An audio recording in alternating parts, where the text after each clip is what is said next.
Fala galera, tudo bem com vocês? Nesse nosso encontro de hoje, nós falaremos sobre o dicionário de dados, pessoal.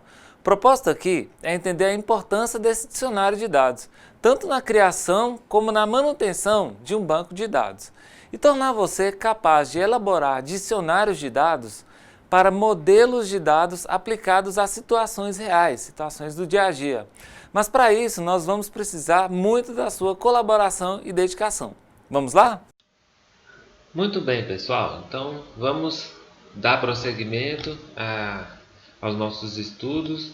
E nessa nossa videoaula, nós vamos trabalhar dois temas muito importantes para a definição do nosso banco de dados, tá? O primeiro deles vai ser dicionário de dados. Dicionário de dados. A gente vai entender o que é um dicionário de dados, tá? A definição, a nomenclatura, para que serve um dicionário de dados, e depois a gente vai ver alguns exemplos que inclusive estão no nosso caderno didático. Exemplos de quê? De dicionário de dados. Em seguida, nós vamos entender o que é a normalização de dados. Para que serve, quais são as formas normais de dados e como construir essa dependência entre os dados aí, tá, gente? Então esse vai ser o tema da nossa videoaula de hoje. Vamos lá? Bom, primeiro ponto, a gente parte aqui da definição do dicionário de dados. O que é um dicionário de dados, gente, afinal? E para que ele serve, né? Então, se a gente for pegar aí no sentido da palavra, né, quando a gente fala dicionário, é um local, né, onde a gente tem ali um conjunto de palavras, de instruções e, ao mesmo tempo, o significado de cada uma dessas palavras, não é isso? Pega lá o dicionário Aurélio, para que a gente possa ver o significado de alguma palavra, né? Então, o dicionário de dados, gente, ele tem uma função similar, tá? O dicionário de dados é como se fosse o manual do banco de dados. Então, no dicionário constam todas as entidades, todos os atributos, todos os relacionamentos e as demais características de um banco de dados. Então, ali nesse dicionário, através desse dicionário, nós podemos, por exemplo, reconstruir todo um banco de dados que porventura talvez tenha se perdido ou de repente se desconfigurado, etc. Tá? Então, um dicionário de dados, para que ele serve? Serve para obter todas as informações relacionadas ao banco de dados. Eduardo, e eu recupero também os dados? Bem, os dados nós não recuperamos. O dicionário de dados ele serve para que a gente possa recuperar e ter acesso, né, à estrutura do banco de dados, a todos os campos, a todos os atributos, as entidades, os relacionamentos. Tá ok, gente? Eu até coloquei aqui uma telinha. Ao clicar lá como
O campo aqui que a gente vai preencher vai ser com qual entidade esse relacionamento se refere, tá?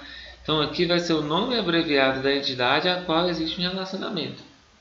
Então, o que nós estamos colocando aqui? Os relacionamentos do banco de dados no dicionário de dados. Então, eu preciso especificar com quais entidades esse relacionamento tem ligação. Logo em seguida, gente, nós teremos a cardinalidade. Estão lembrados? Cardinalidade representa a forma na qual duas entidades se relacionam, né? Então, aqui é o tipo do relacionamento. É um indicativo de cardinalidade do relacionamento no formato x, y, em que x é a cardinalidade na entidade em descrição, podendo ser 0,1 ou m para muitos, né? E y a cardinalidade da outra entidade, podendo ser de 0 para 1 ou muitos também. Basta que nós podemos lembrar aí daquele desenho que a gente havia feito, onde há a representação de um relacionamento entre duas entidades, né? Então aqui nós temos esse relacionamento, e esse relacionamento pode ser, por exemplo, né, de 1 para muitos, tá, gente? Então nós temos aqui as entidades e aqui o relacionamento entre elas, só para a gente relembrar aí, ok? E o atributo, gente, é o nome que se estabelece no relacionamento, ou seja, esse relacionamento na entidade que está sendo descrita ou na própria entidade relacionada. Então, qual atributo esse relacionamento aqui vai me gerar? Então, aí a gente vai descrever exatamente nesse campo aqui, tá? Gente, se você não estiver entendendo, pode ficar tranquilo que nós daremos exemplos mais à frente aí, tá, ok? Por último, nós vamos dar aqui um nome a esse relacionamento. O que esse relacionamento representa no negócio? Qual é a descrição desse relacionamento, né? Por exemplo, se a gente tivesse aqui aquela entidade entre autor e livro, né? Então, o que esse relacionamento representaria? Qual é o nome dele? A gente poderia colocar assim, relação de livros por autor. Não sei o que isso representa. Representa que para cada autor nós poderemos publicar vários livros. Então, enfim, um exemplo onde a gente armazena aqui o nome desse relacionamento e o que ele representa no contexto do negócio, ok? Por fim, gente, nós teremos aqui os elementos de dados, tá? Lembram que para cada entidade nós temos vários atributos e cada atributo possui uma especificação de dados. Estão lembrados aí? Então, olha só, se a gente pegar aqui na nomenclatura de representação de elementos de dados dentro do dicionário de dados, nós teremos os seguintes campos, né? O primeiro deles, nome. Então aqui a gente tem um atributo, o nome desse atributo, como que ele vai ser chamado na linguagem SQL, que inclusive é o tema da nossa próxima aula, tá bom? A gente vai para as características, se esse dado ou atributo é simples, ou se ele é composto, ou se ele é um identificador, ou se é único, ou se é multivalorado, por aí vai. Nós temos o tipo de dado. Então esse dado vai ser inteiro, vai ser um número, vai ser um varchar, né? um conjunto alfanumérico. Eu não sei, a gente vai especificar aqui. A chave, né? Esse atributo, ele é uma chave primária? É uma chave estrangeira? É uma chave única? Então, isso vai estar especificado aqui no campo chave. E por último, gente, a descrição desse atributo, né? A gente coloca aqui todos os detalhes referentes a esse atributo. Então, se possui máscara, ou se tem regras de validação, ou se é um valor padrão, ou se pode ser nulo, ou se pode ser deixado em branco, né? Então, por exemplo, se a gente tivesse aqui um atributo de dados chamado CPF, né? A gente tivesse ali CPF. Então, o CPF, a gente colocaria CPF, é um tipo alfanumérico, ou talvez só números, não sei, vou armazenar os pontinhos, né? O CPF seria chave primária ou estrangeira? Chave primária, talvez. Descrição: CPF não pode estar em branco, é um campo obrigatório, né? Como um exemplo aí de identificação de um atributo dentro do dicionário de dados, tá, gente? Bom, pessoal, esse modelo de dados aqui é um modelo de dados de um banco de dados de uma biblioteca, tá? Não sei se está dando para vocês enxergarem aí, mas a gente vai dar um zoom aqui para facilitar. Então vamos aproximando aqui um pouco, né? O que nós vamos ter aqui, gente? Acompanha comigo. Primeiro elemento desse modelo de dados vai ser aqui a tabela livro, né? Se vocês observarem aqui, a tabela livro, ela tem para todos os atributos, a gente pode falar tabela ou entidade, tá, gente? Vamos a partir daqui falar tabela, para a gente já se acostumar à nomenclatura de banco de dados, tá ok? Então olha só, tabela livro. Observe, gente, que todos os atributos da tabela livro contém um prefixo. Nesse caso aqui, o prefixo liv, que vem de livro, né? Para facilitar o quê? A identificação dos campos dessa tabela. E evita com que algum campo dessa tabela se pareça com outro campo de outra tabela, né? Por exemplo, a gente tem aqui o código do livro e aqui na tabela cliente a gente tem o código do cliente. Se não fosse esse prefixo, nós teríamos dois campos chamados código, o código aqui e o código ali. Então, para evitar que isso aconteça, a gente coloca um prefixo para cada um dos atributos da tabela, tá, gente? Então, vamos fazer uma análise rápida nesse modelo aqui, nesse modelo de dados da biblioteca, tá, gente? O que nós temos? Aqui nós temos a tabela livro com os seus atributos. A gente tem a tabela categorias, onde cada categoria pode categorizar vários livros, tá? Ainda relacionado aos livros, a gente tem a tabela de exemplares, né? Então, para cada título de livro, eu tenho vários exemplares. Por exemplo, o livro Geometria Espacial é um título. Do livro Geometria Espacial, eu tenho o exemplar 1, eu tenho o exemplar 2, eu tenho o exemplar 3, eu tenho o exemplar 4 e assim por diante, tá? Nós temos também, gente, relacionado ao livro, uma tabela de autor, tá? Então, para cada livro, observem aqui que nós estamos fazendo a leitura dos relacionamentos, tá, gente? Para cada livro eu posso ter vários autores, tá bom? E para cada autor eu posso ter vários livros junto com outros autores. Então aqui nós temos uma tabela ou entidade composta. Por que composta, Eduardo? Surgiu entre o relacionamento de duas entidades principais, tá? Lembrando aqui que o prefixo dos atributos estão sempre aqui, né? O que a gente está fazendo, pessoal? Dando uma analisada nesse modelo de dados aqui de uma biblioteca, tá? Então, beleza, a gente já falou de livro, a gente já falou de autores de livros e de exemplares de livros. Então, vamos falar agora... tá, ligado a livro nós temos ainda a editora, né? Cada editora tem vários livros, né? Para bairro e cidade eu tenho várias editoras. E para endereço de editoras.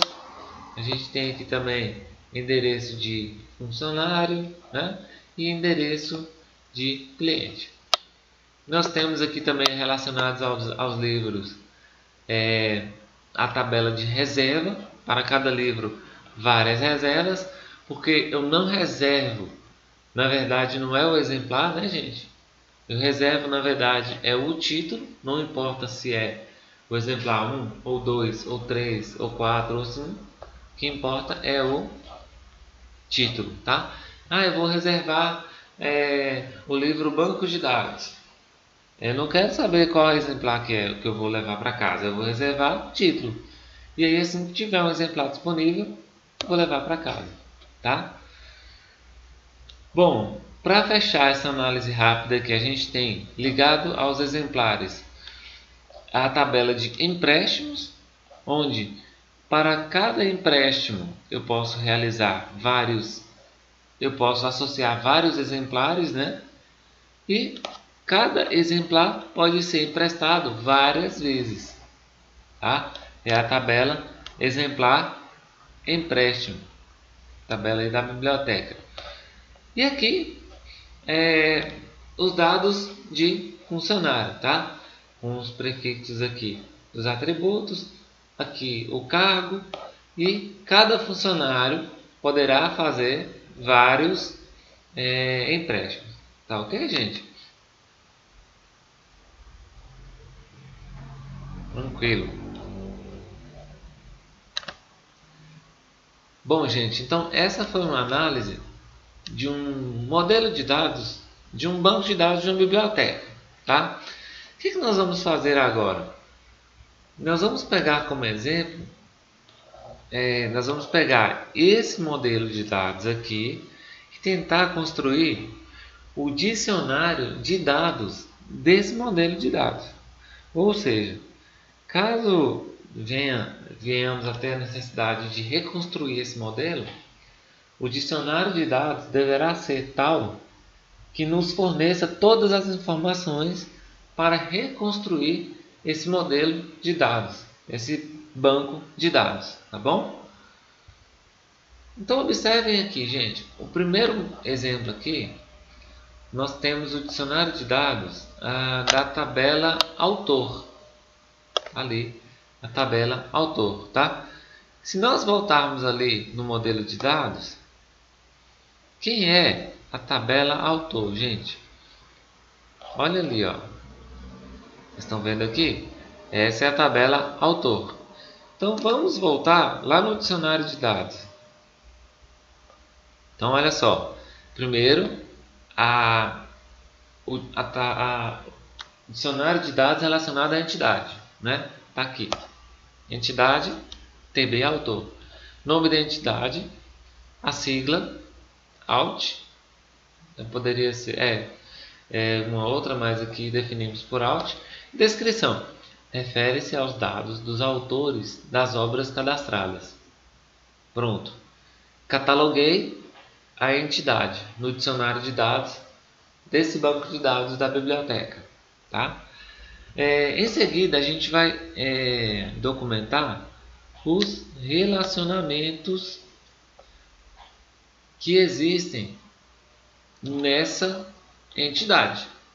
Então, se nós voltarmos lá, quais são os relacionamentos que a gente tem nessa entidade? Basicamente, nós temos um relacionamento com livros. Não é isso, pessoal? Com livros. Então, o que está documentado? Quais os relacionamentos que essa entidade possui? Possui relacionamento com a entidade TB, autor, livro. Foi o que nós vimos lá, né, gente? Qual a cardinalidade desse relacionamento? Volta lá. Tá aqui, gente. Para muitos, não é isso? Para muitos. Então a gente vai colocar no nosso dicionário de dados para muitos. Quais são os atributos que essa entidade possui? Autor livre, código autor. Aonde que está isso, Eduardo? Esse atributo, gente, está aqui, ó, na entidade na qual o TB autor se relaciona. Estão vendo aqui? Então, está aqui. Esse relacionamento representa o quê?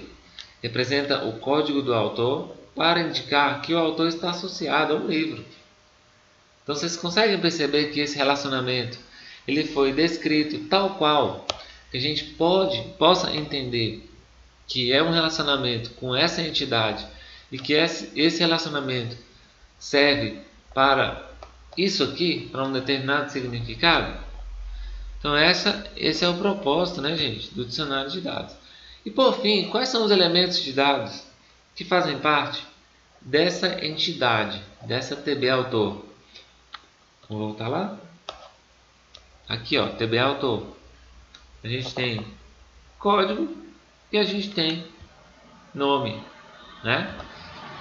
Então, estão aqui. Nome do atributo, alt-código. Característica desse atributo é um identificador ou chave primária, né? Que tipo de dados que é? Number, ou inteiro, ou integer, ou número, né? É chave primária? Sim. CP, chave primária. Qual a descrição desse atributo? Refere-se ao código do autor. Não pode ser nulo. Não pode deixar de ser preenchido, né? Em seguida nós temos o atributo nome. Esse atributo nome ele vai ser um identificador simples, né? Ele não é o identificador de não repetição de dados, ele é um identificador simples. Que tipo de dados que ele é? Ele é um tipo de dados alfanumérico ou varchar, como nós já falamos, né? Ele aceita até 60 caracteres, 60 dígitos. Ele não é uma chave primária, né? E o que ele representa? Representa o nome do autor. Também não pode ser nulo. Eduardo, mas quem é que fala que pode ser nulo ou não pode ser nulo? Bom, gente, aí o que define isso são as regras de negócio. Se na biblioteca você pode fazer o cadastro do autor sem informar o nome do autor, tudo bem. Pode colocar que aceita campo nulo aqui. Mas se a biblioteca possui uma regra interna, onde fala lá que o nome do autor do livro não pode ser deixado em branco, então você tem que, obrigatoriamente, colocar essa regra aqui no dicionário de dados daquele banco. Tá? Então, esse é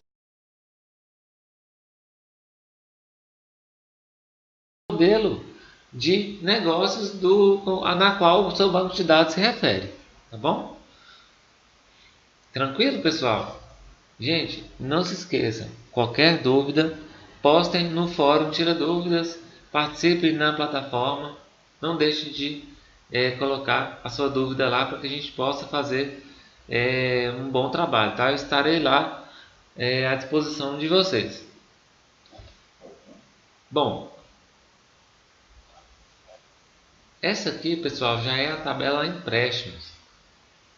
A tabela empréstimos ela já é um pouco mais complexa, né? Como a gente pode perceber aí. Então vamos voltar lá no nosso modelo de dados. Então onde está aqui a tabela empréstimos? Onde está? Está aqui, gente, ó. Tabela empréstimos, ela tem 4 atributos, né? Ela tem o atributo código, data, código do funcionário e o código do cliente.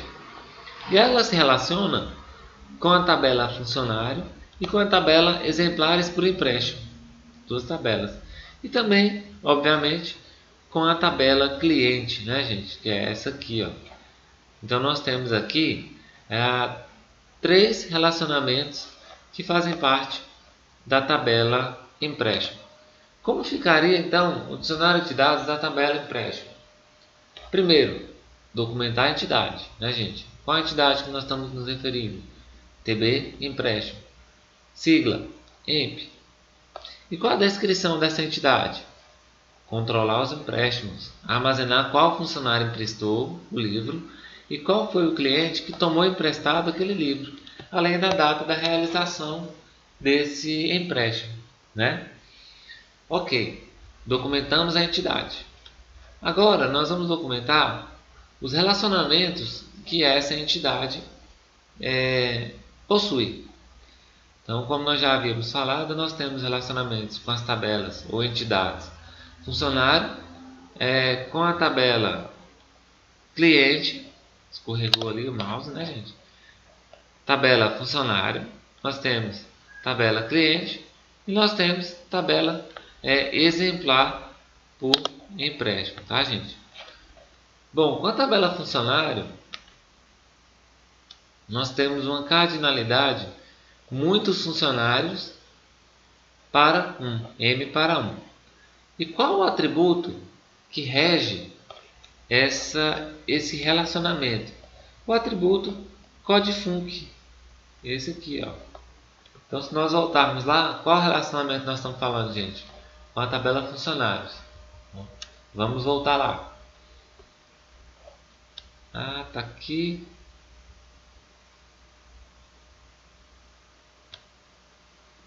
Aqui, pessoal. Nós estávamos falando da tabela empréstimo, do relacionamento entre a tabela empréstimo e a tabela funcionário.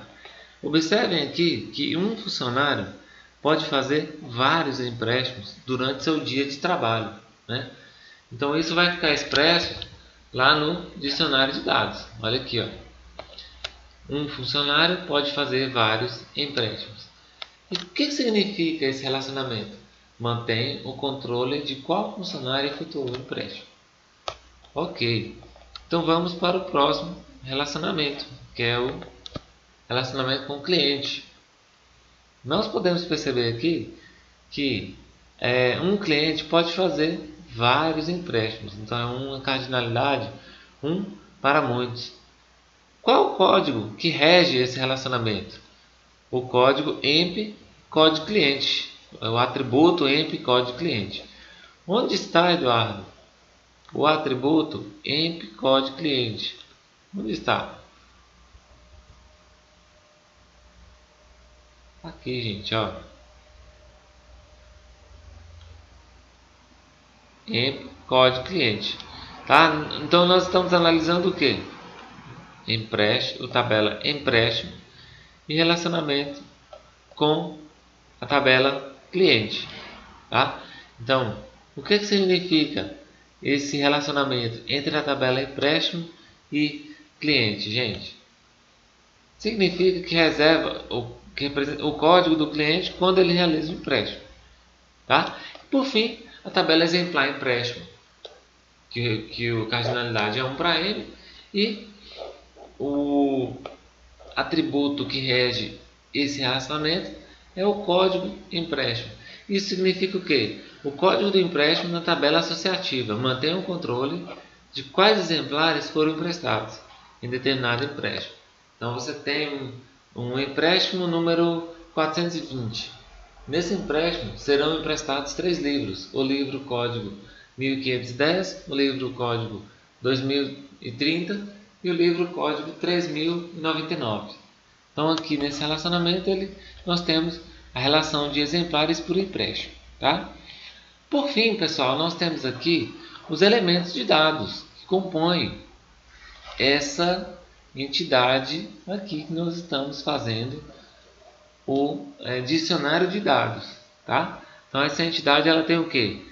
4 atributos.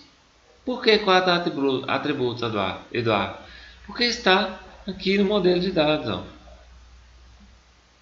Nós temos 1, 2, 3, 4. 4 atributos ali, para a gente poder especificar. Então, o código vai ser um tipo de número, vai ser a chave primária e é o código do empréstimo. A data vai ser uma cardinalidade simples. Tipo de dados date, que é uma data, né? Não é chave primária, se refere a data de empréstimo. Código do funcionário da mesma forma, só que é número e representa o funcionário responsável pelo empréstimo. E o código do cliente, também número, que é o código do cliente que realizou a operação de empréstimo. Tranquilo, gente? Bom, pessoal, no nosso caderno didático a gente tem um detalhamento maior desse modelo de dados aí em termos de dicionário de dados, tá? Peço a vocês que continuem a fazer essa análise comparativa, né, entre o modelo de dados e o dicionário de dados daquele modelo, tá certo? Então agora, gente, nós vamos partir para a normalização, né? O que é normalizar, afinal? Geralmente, quando nós falamos normalizar, vem à mente a ideia de padronizar, né? É na ideia de fazer normal todas as coisas, né? Então a teoria da normalização, na verdade, ela fala em otimizar a estrutura e conteúdo das relações entre as entidades. Então nós temos duas entidades, nós temos um relacionamento entre essas entidades e nós temos a normalização, que é capaz de melhorar o relacionamento entre essas duas entidades, tá? Gente, essa teoria ela foi estabelecida lá na década de 70.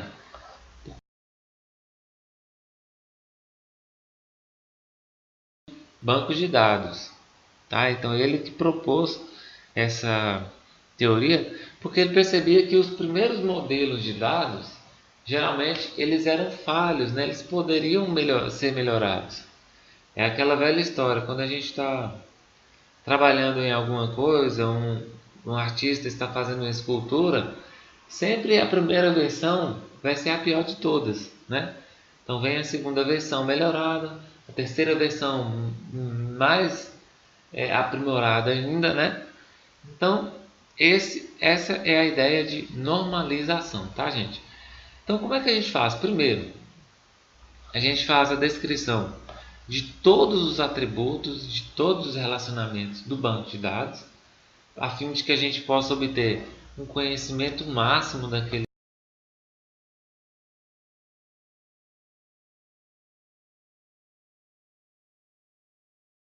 banco. Em seguida, pessoal, nós iremos fazer um afunilamento dos relacionamentos. Esse afunilamento a gente vai fazer, é o que a literatura recomenda, normalmente em até 3 níveis, tá? Então eu vou montar a forma normal 1, a forma normal 2 e a forma normal 3. Então a gente vai entender aí que a forma normal 1 é aquela forma normal bruta, é a primeira. A forma normal 2 é a forma normal 1 melhorada. E a forma normal 3 é a forma 1 e 2 melhoradas. Aí dá a forma de quê? A forma do modelo do banco de dados mesmo. Tá? Então, Eduardo, para que serve então a normalização? Serve para melhorar, otimizar as relações entre as entidades de um banco de dados. Tá, gente? Vamos ao exemplo prático? Gente, olha esse exemplo aqui, ó. Nós temos aqui uma tabela chamada locações. Essa tabela, gente, é uma tabela que faz tudo, praticamente. Ela grava todos os dados relacionados ao processo de locação, né? Então, se a gente observar que nós temos o atributo cliente, seria aqui o nome do cliente, né? Nós temos o telefone, nós temos as locações. Olha, gente, em um único campo ela armazenou o nome do filme e o gênero do filme, o nome do filme e o gênero do filme.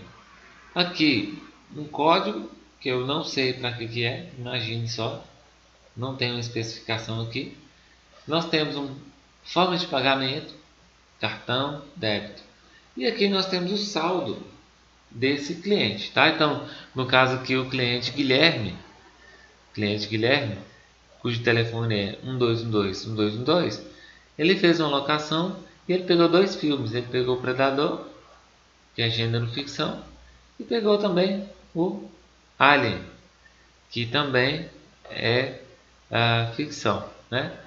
Ele pagou no cartão de crédito e isso aqui ficou para ele de R$5, tá? Gente, olha só, essa tabela, ela não está otimizada. Porque imaginem só, se eu quiser falar assim, olha, verifique para mim todas as linhas dessa tabela onde os filmes locados pelos clientes sejam de ficção. Beleza, eu vou pegar esse registro, não vou pegar esse registro, mas quando eu for pegar esse registro aqui vai dar problema, porque olha só, num único campo eu tenho ficção e suspense. E aí, como que eu vou separar isso?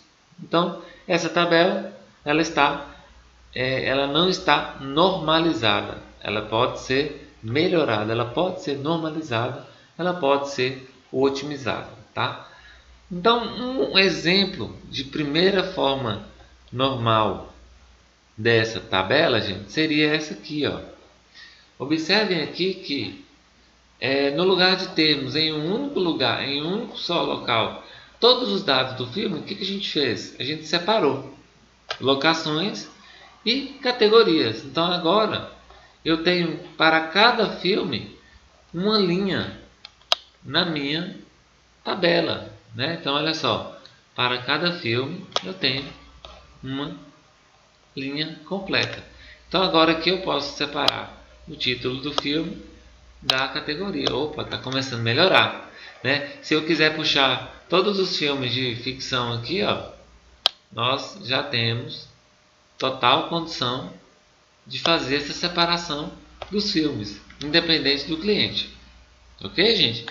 Então, essa tabela aqui, ela é a representação dessa outra, porém, na primeira forma é normal. Tá? Primeira forma normal ali. Bom, e se a gente melhorar um pouquinho mais? Olha para vocês verem. A gente tem aqui a primeira forma normal, né? Nós temos aqui, gente, um código e um pagamento. Esse código, agora que está aqui, que é possível da gente perceber que ele faz referência à forma de pagamento, gente. Olha para vocês verem. Código L1 é cartão de débito. Código L2 é cartão de crédito. E código L3 é dinheiro. Estão percebendo aqui? Então, ok. Vamos fazer o seguinte. Vamos separar esse bloco da tabela em outro bloco de tabela. Tá?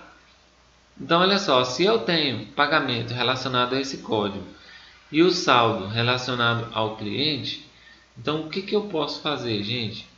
Eu posso simplesmente criar uma tabela de detalhes, onde o filme Alien da categoria ficção pode ser pago somente em débito ou em crédito, né? Então eu posso colocar aqui que nessa tabela de detalhes eu posso simplesmente arrancar essa parte inteira aqui, ó. Essa parte inteira aqui.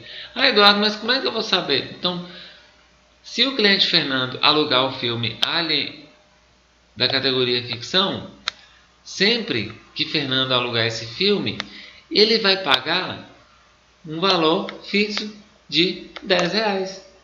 Então, eu não preciso repetir essa informação aqui nessa primeira tabela. Eu não tenho necessidade de repetir todas as vezes que é cartão de débito, que é cartão de débito, que é cartão de crédito, que é cartão de crédito. Basta que para cada locação armazenada nesta tabela, eu tenha simplesmente código. E esse código vai me levar a maiores detalhes dessa relação ali. Tá, gente? Então, eu posso considerar que essa disposição da tabela aqui é a minha segunda forma normal desta tabela aqui, tá? Então observe que uma tabela se transformou em duas tabelas. Tá? Então assim a gente tem uma segunda forma normal dessa entidade, dessa estrutura que é a entidade locações. Tranquilo, gente? Galera, observem aqui, olha.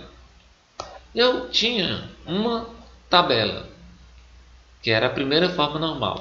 Eu transformei aquela tabela em outras duas tabelas. Então agora eu tenho a segunda forma normal. Eu posso ainda, gente, pegar essa tabela e quebrar em outras 3 tabelas. Para quê? Para organizar mais ainda, tá? Então agora eu vou ter uma tabela específica para locações. Nós teremos uma tabela específica para dados dos clientes. E nós teremos uma tabela específica para os detalhes de cada um dos filmes, tá, gente? Então, quando o Fernando vai alugar o filme Alien ou Predador, eu não preciso ter no registro de Fernando todos os dados de Fernando, nem todos os dados do filme. Basta que eu tenha aqui um código.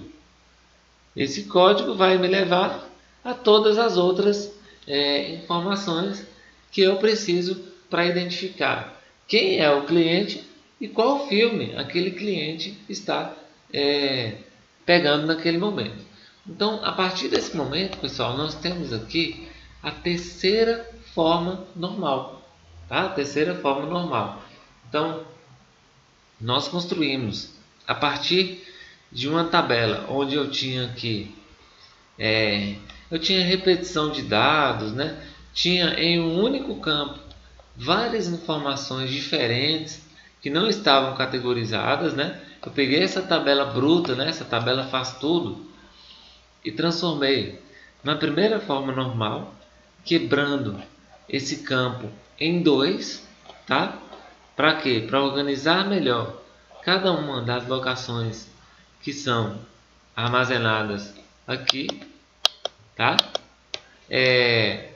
Primeira forma normal dessa tabela.